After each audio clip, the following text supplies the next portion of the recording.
You're listening to an Airwave Media Podcast.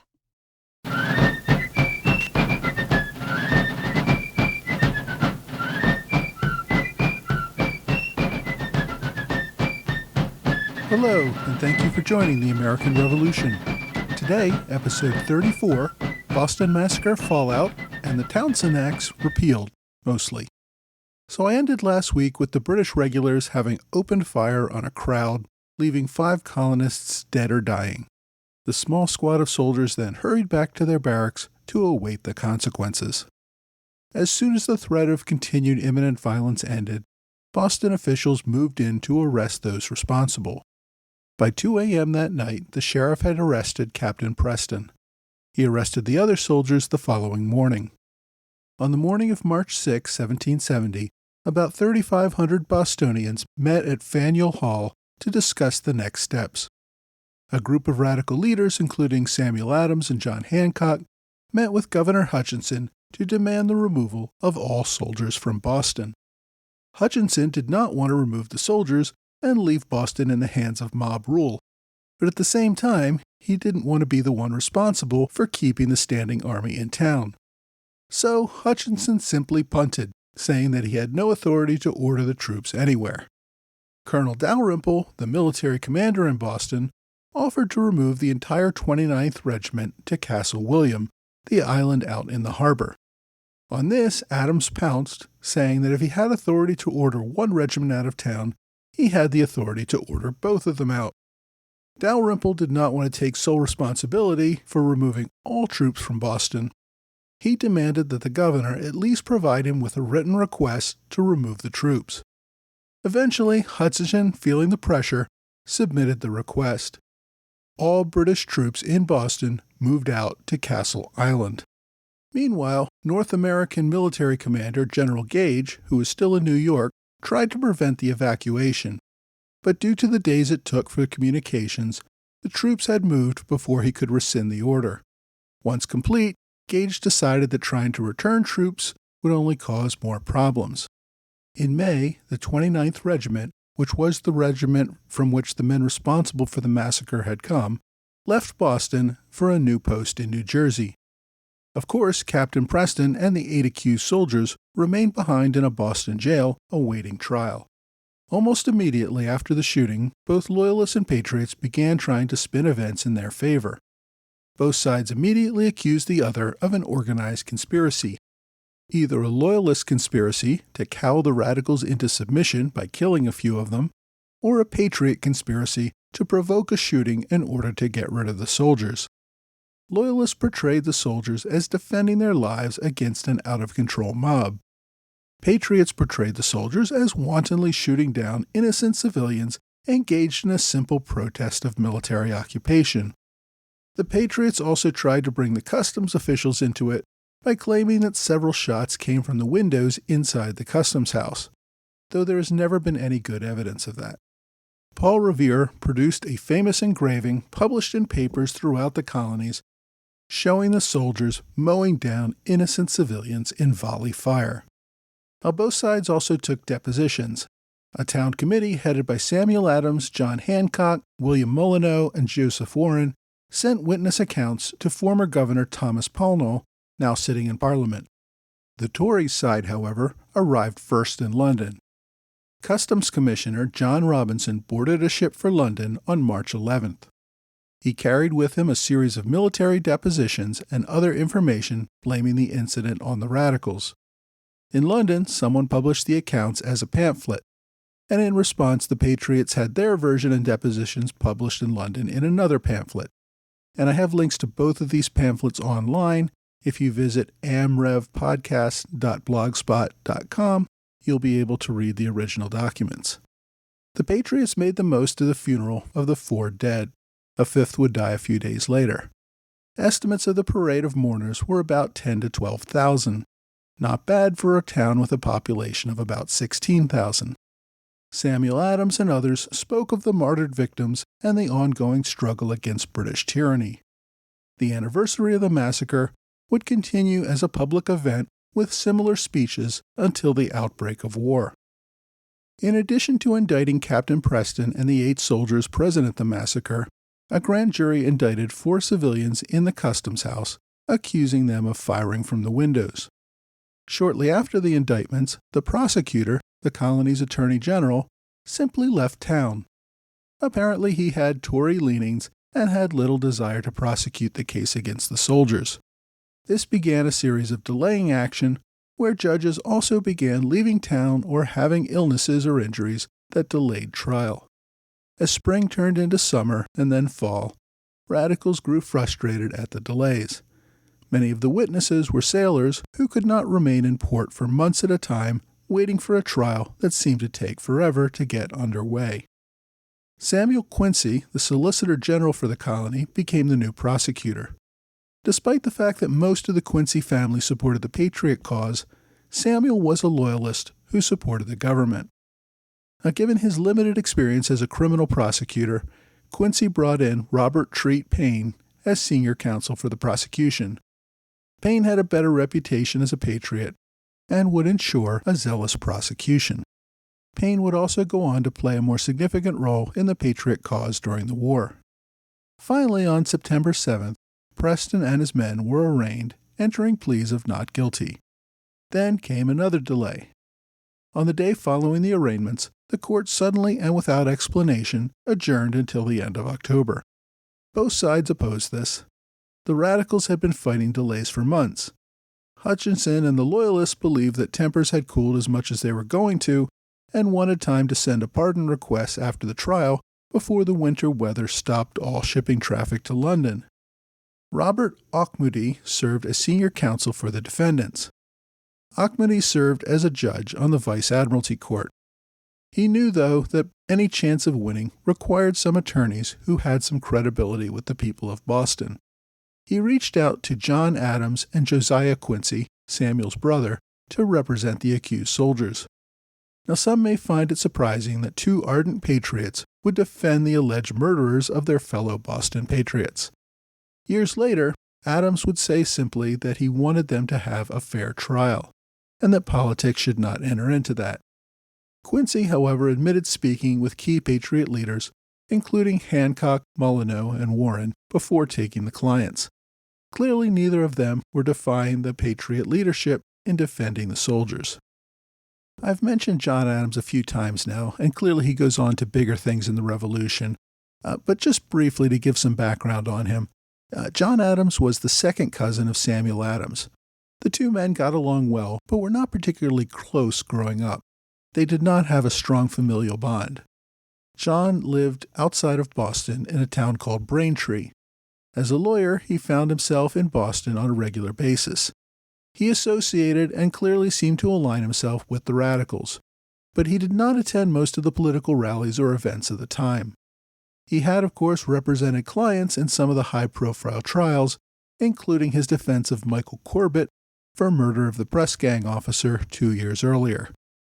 Despite his patriot leanings, Adams considered himself a lawyer first. He threw himself into the defense with all the zeal of a good defense counsel. As Chief Justice of the Massachusetts Superior Court, Governor Hutchinson could have presided over the trial. He had no intention, though, of going anywhere near that political mess. 4 other judges would preside. One of the first things the defense lawyers did was move to separate the trial of Captain Preston from those of the other soldiers. Preston's defense relied on the argument that he had not ordered the men to fire. The defense of the soldiers was that they obeyed Preston's order to fire. Clearly, the 2 defenses were not compatible. Now, today's legal ethics would prevent the same lawyer from even representing both parties, but colonial standards were not quite as strict. Adams and Quincy represented both parties, but did succeed in getting them separate trials.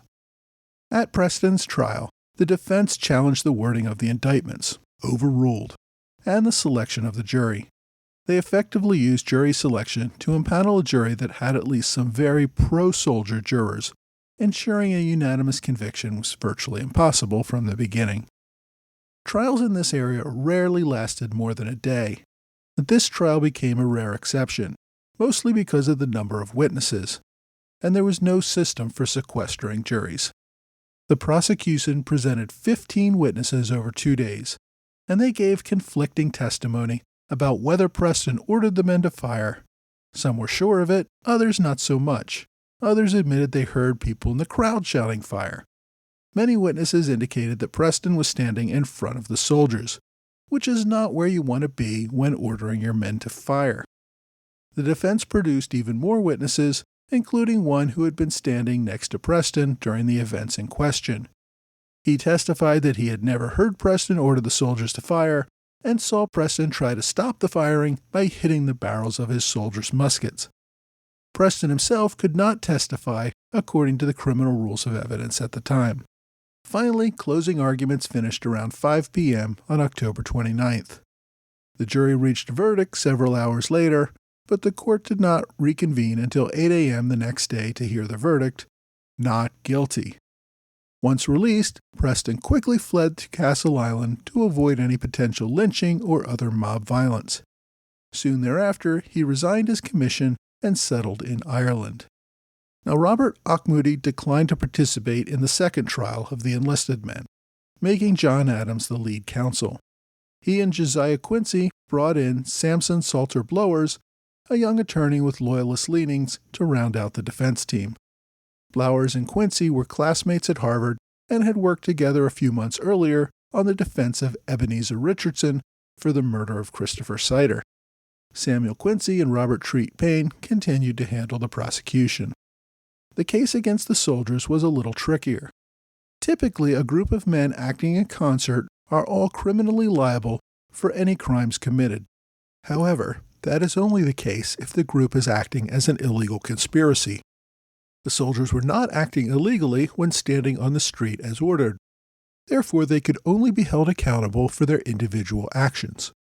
It was nearly impossible for the prosecution to establish which soldier shot which victim. Of course, there was no scientific evidence at the time that could match a bullet to a particular weapon.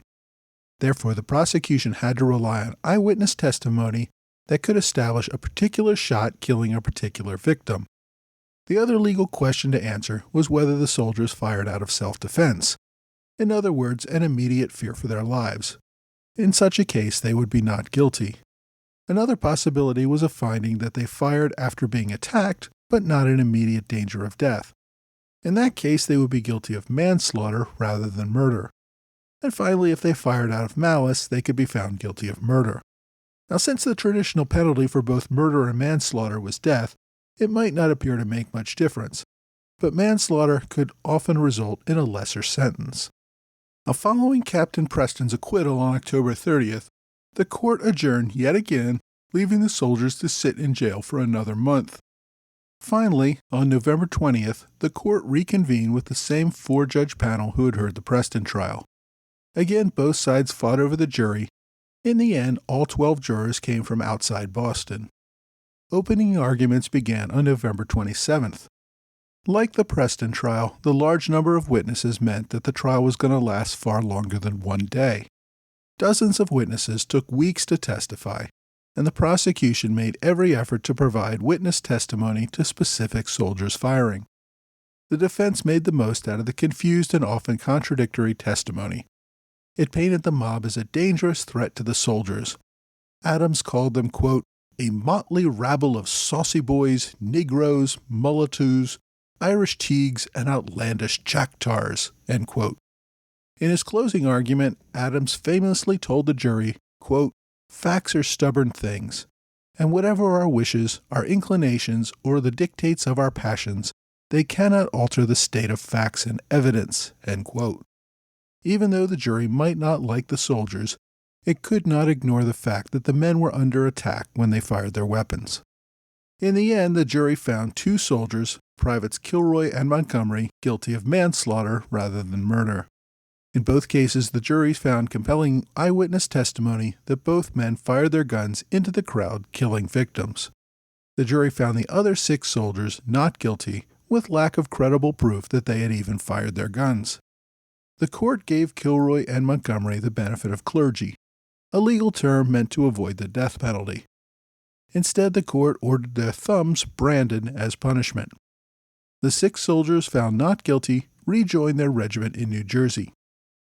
It appears that Kilroy and Montgomery also rejoined their unit, though it is possible they were assigned to another unit, but both men appeared before a British pension board in 1776, seeking to be discharged at that time.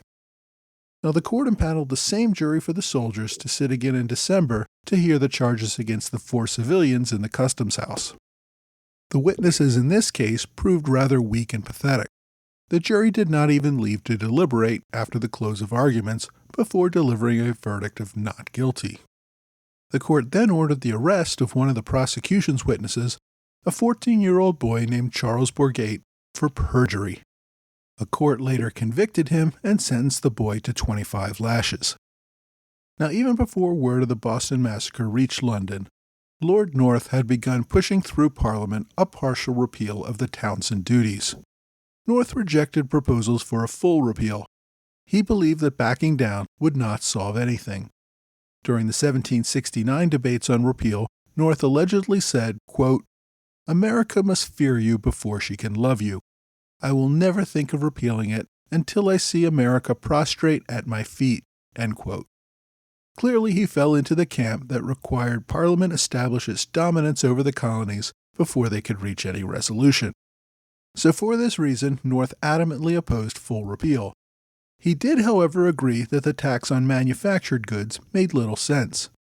Over the 3 years the Townshend Acts had been in force, the total duties collected among all colonies on manufactured goods was less than £5,000 sterling.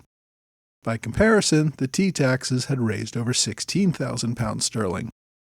That was true even though British tea imports to the colonies fell to less than half of what they were prior to implementation of the Townshend Acts. If a partial repeal could break the already wavering resolve on colonial non-importation agreements, revenues overall would likely increase. Britain benefited by the promotion of export of manufactured goods.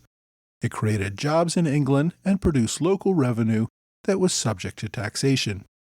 At the same time, North insisted on keeping the tea tax.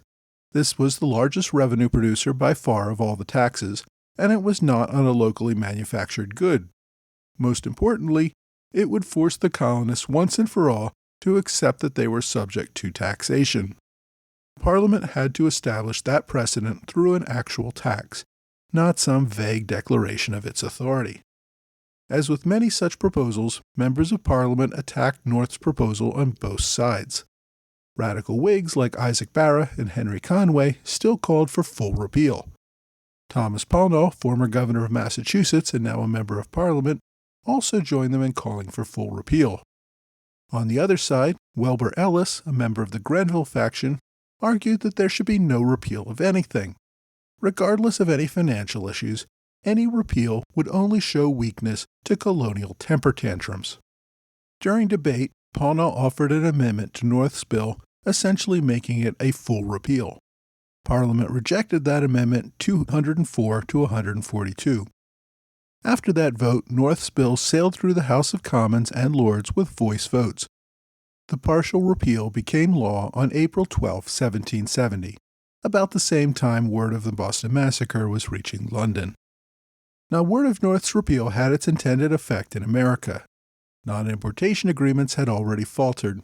Radical patriots still wanted a complete non-importation of anything until all Townshend duties, and in some cases all duties including the older Sugar Act and others, were totally repealed. The problem was that these non-importation agreements affected different regions differently. New England made up much of its trade through smuggled goods, which would continue despite the non-importation agreements. Many of the southern colonies were cheating on the agreement so much that they were not really feeling any pain. New York, however, had seen a massive drop in imports as a result of the agreements, which were now in their third year. New York merchants sent around a circular letter calling for the agreements to be revised so that they would only refuse to import items that were being taxed, which at this point was primarily tea and sugar. When other colonies rejected this change, New York decided in July 1770 to amend its own agreements anyway. Over the next few months, Philadelphia, Boston, Baltimore, and others made similar revisions. After all, if New York would import these items, merchants in other colonies could not be put at a disadvantage. With the agreements collapsing, it appeared as if North's gambit had been a success. Yes, the colonists would still refuse to drink tea, but that would not impact any businesses in England other than the East India Company. Atlantic trade could finally get back to normal. To ease tensions even further, North allowed the Quartering Act, which had to be reauthorized every year, to expire in 1770. That was one less thing to remain a sticking point between Britain and her colonies. North was well on his way to returning things to calm, normal, and profitable trade. The radicals tried to point out that accepting these small taxes would set a precedent that meant Britain might levy greater taxes later. But others argued that the colonies were still boycotting the taxed items. They just didn't want to continue boycotting everything they needed from Britain, whether it was taxed or not. So much of 1771 and 1772, things seemed to return to normal. Governors once again allowed colonial legislatures to meet. The fact that the Massachusetts Assembly had to meet in Cambridge rather than Boston still irked the radicals, but was not exactly a rallying point to set the colony aflame. Peace returned, the economy improved, and everyone seemed to relax. In short, it looked like North's strategy was succeeding. Next week, we're going to take a look at the regulator movements in the Carolinas as colonists along the western frontier fight for their rights.